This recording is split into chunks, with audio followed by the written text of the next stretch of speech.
Kama kawaida nimerudi tena kwa kijana wenu anaitwa The Billionaire Dara Voice, daktari wa meno, mkondo wa zamani, anajiita Mapafu Duma. Bwana Hansi, hebu naona umetulia sana brother.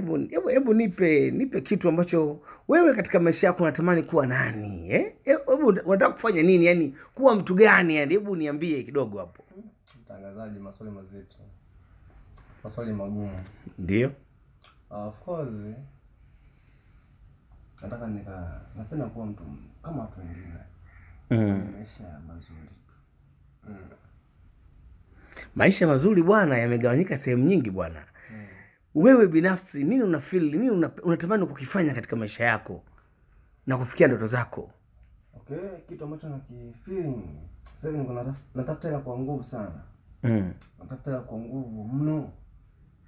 Kwa sababu hata ndugu zangu kuna muda anaanza kujiuliza, huyu mtu mbona hatuoni pesa zake na hatuoni maendeleo yake. Lakini mimi nikwambia tu kabisa kwamba ni siri katika maisha yangu, na hata wafanyakazi wenzangu pia, wakina bwana John, mimi mwenyewe na wengine wengi tu hapa Dodoma. Of course ni vizuri zaidi ikija kutokea huko mbele. Siwezi kuongea sana. Bwana, mimi nimekupata vizuri bwana Billionaire Dara Voice. Bwana, tuma salamu basi hata kwa watu wawili watatu. Mimi nataka na support wale watu ambao cha kwanza watu wangu wa TikTok wote ambao wananipa like. Ndio. Na ku comment na kushare.